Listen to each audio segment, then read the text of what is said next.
30 Maret lalu, Presiden Joko Widodo menandatangani Peraturan Pemerintah Nomor 56 Tahun 2021 tentang pengelolaan royalti hak cipta lagu dan atau musik di Indonesia. Lalu, apa sih royalti itu? Royalti adalah jumlah yang dibayarkan untuk penggunaan properti seperti hak paten, hak cipta, atau sumber alam.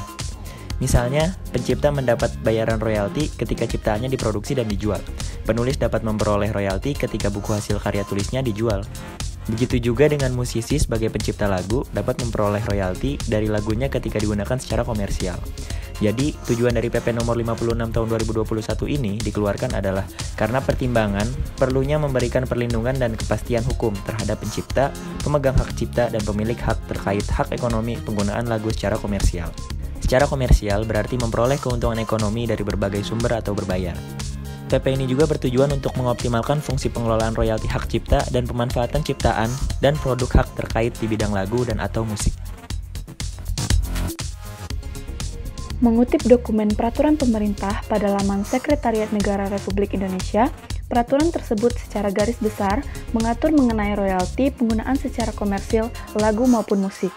Pasal 3 Peraturan Pemerintah Nomor 56 Tahun 2021 menyebutkan, setiap orang bisa menggunakan lagu dan atau musik dalam bentuk layanan publik yang bersifat komersial dengan catatan harus membayar royalti kepada pencipta, pemegang hak cipta, dan atau pemilik hak terkait.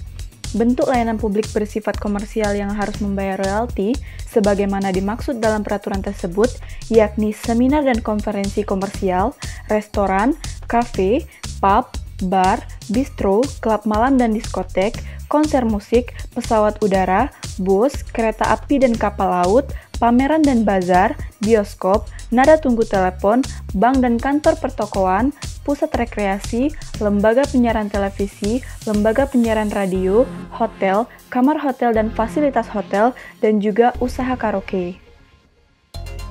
Disahkannya PP nomor 56 tahun 2021 ini sempat booming beberapa waktu yang lalu di media sosial, serta mengundang pro dan kontra yang beredar di masyarakat.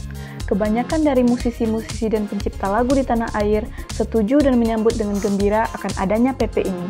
Namun, kontra juga muncul dari kalangan pengusaha-pengusaha restoran, kafe, bar, hotel, radio, dan pihak-pihak lain yang wajib membayar royalti dalam menggunakan lagu atau musik di layanan publik mereka.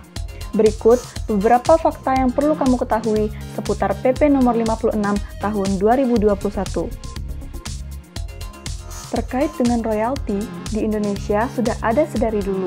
Namun, PP nomor 56 tahun 2021 ini dikeluarkan untuk mempertegas dan sebagai sumber hukum yang jelas bagi industri lagu dan atau musik terkait dengan hak cipta.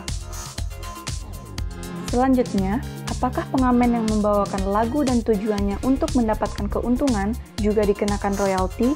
Diterangkan Direktur Jenderal Kekayaan Intelektual Kementerian Hukum dan HAM, Fedi Haris melalui okezon.com, secara sederhana, pengamen memang masuk ke dalam definisi yang diatur dalam PP tersebut.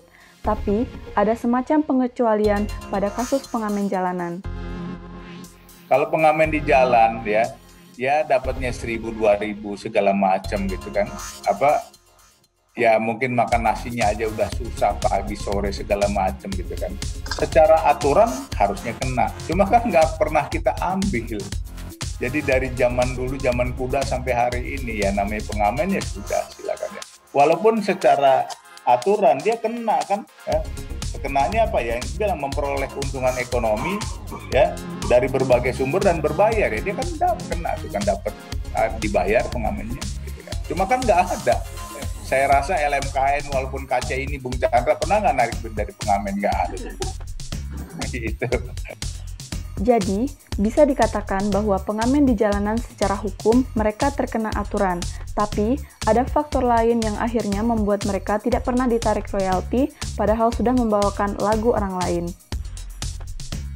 Royalti terhadap lagu-lagu yang digunakan secara komersial dibayarkan melalui LMKN atau Lembaga Manajemen Kolektif Nasional. Selanjutnya, terkait dengan pusat data lagu dan atau musik.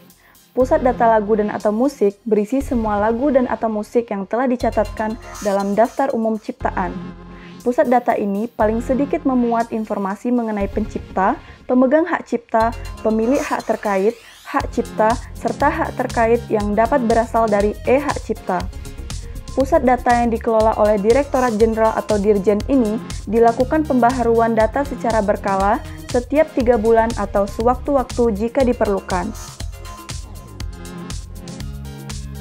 Setelah memahami PP nomor 56 tahun 2021 ini, apa pendapat kamu? Apakah langkah pemerintah sudah tepat untuk membuat peraturan ini sebagai perlindungan bagi musisi dan pencipta karya lagu dan musik di tanah air? Ataukah menjadi blunder pemerintah yang dapat memberatkan pengusaha, layanan-layanan publik yang diwajibkan untuk membayar royalti dan menggunakan karya musik dan lagu di tanah air?